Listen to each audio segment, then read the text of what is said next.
Rebonjour tout le monde. Salut les testeurs de banc. Alors, on était en train de rentrer chez nous. Puis bon, comme on est curieux, on aime bien les panneaux touristiques. On est donc à Larchant. Ouais. Alors Larchant, c'est vraiment un village paumé, tout petit. Avec des vieilles... Mais ils ont la particularité d'avoir une basilique. Et alors une basilique très Une particulière. demi-basilique. Montre-leur. Voilà. Donc voilà, si on regarde bien.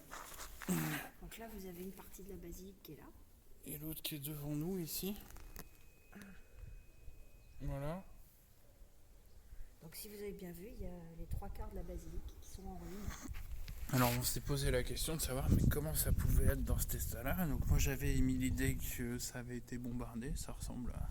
Bah non. Et bah pas du tout, en fait cette église elle est comme ça depuis 4 siècles. Depuis que les troupes de Montgomery sont passées, donc en pleine guerre de religion. Donc 1500 et quelques, Voilà. c'était ça. Hein, 1580, un truc comme ça, j'ai lu. Apparemment, Montgomery, c'est celui qui a tué Henri II dans un tournoi. Et si mes souvenirs sont bons, il était protestant. Et le fait de tuer Henri II, même accidentellement, ça lui entraînait pas mal de soucis, on se doute bien. Et puis les guerres de religion aidant, il a pris parti. Je crois que c'est un des rares qui a échappé à la Saint-Barthélemy d'ailleurs. Et donc, les ruines que vous voyez là-bas, vas-y remontre, là. Vous voyez, il n'y a plus de vitrail, il n'y a plus de toit. Bon, de l'autre côté, la tour, le beffroi est complètement défoncé. Il y a apparemment une autre tour, mais Voilà. qui s'est effondrée depuis le temps. Donc, c'est en fait les guerres de religion qui ont entraîné ça, quoi. Alors ce qui est très particulier, c'est que ça aurait pu rester dans cet état-là. Ils ont commencé à restaurer fin 19e, après 1914. Enfin, ils avaient déjà commencé à restaurer avant, ils ont fermé la nef, donc il y a un mur dans la nef. Quand on rentre, c'est très surprenant parce que, c'est une basilique, c'est la taille d'une cathédrale. Hein, c'est énorme. C'est Sauf qu'il y a un mur. Sauf qu'il y a un mur en plein milieu, qu'il y a un toit en bois, au lieu d'avoir une voûte, parce qu'à mon sens, comme ça a cramé, voilà. Il reste quelques bouts gothiques, le reste est très sachant classique. qu'ils expliquent quand même qu'il y a eu un moment, alors avant les guerres de religion, il y a une partie de l'église et du village qui a brûlé parce qu'ils ont pris la foudre. Voilà. Donc, c'est très surprenant parce que il y a toute cette partie en ruine qui est maintenant le fief des pigeons. Ah oui. Alors ça, visiblement, ça. Alors si vous venez visiter d'ailleurs, il y a marqué à l'entrée de la partie où il y a encore des offices, etc., de bien refermer la porte parce que les pigeons n'entrent pas pour salir. D'ailleurs, il y en avait un. Voilà. Et je confirme, alors les pigeons sont bien insistants. Voilà. Ça fait partie du décor, mais surtout l'intérêt, c'est que c'est un côté... un peu gothique, ruine comme ça, c'est très mélancolique, c'est superbe, franchement c'est superbe. Et l'intérieur est quand même magnifique. Puis le village est très sympa. Donc c'est un banc, ça fait longtemps qu'on n'a pas noté de banc. On est sur un petit banc vermoulu, en bois, qui est devant. Devant l'église, vraiment. Donc ça vaut bien 8-9 sur 20 cette histoire. Ah, rien que pour la vue, oui, parce que... Non, puis c'est impressionnant, franchement c'est impressionnant. Et puis on se demande vraiment d'où est venue l'idée de construire un monument aussi énorme. C'est une bonne question.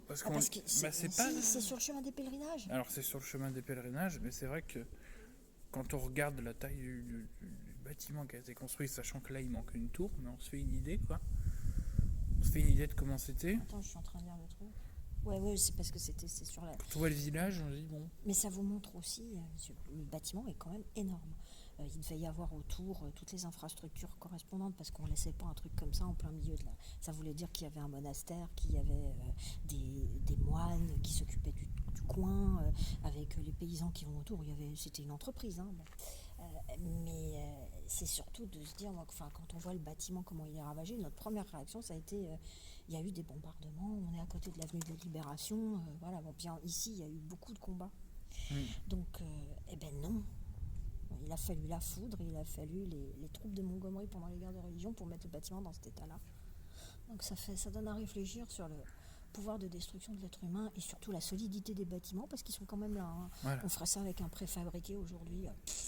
Voilà, mais ça tient. Acheter de la vieille pierre. Voilà, c'est ce qui est intéressant, c'est qu'il a été détruit en 1530, un truc comme ça. Mais il est encore là. Que le mur a été construit, mais que ça n'a pas été entretenu, même si on a essayé de conserver. C'est qu'en 1914 qu'il y a eu des vrais plans de restauration.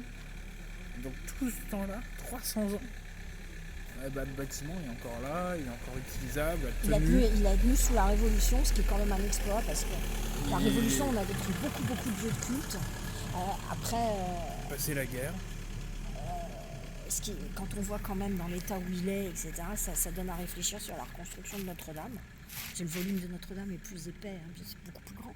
Enfin, ça reste des infrastructures un peu semblables. Similaires, ouais. Et la vache. Enfin voilà, donc si vous avez l'occasion... De passer totalement par hasard par l'Archamp. En fait, on y est venu parce qu'on était à Nemours juste avant.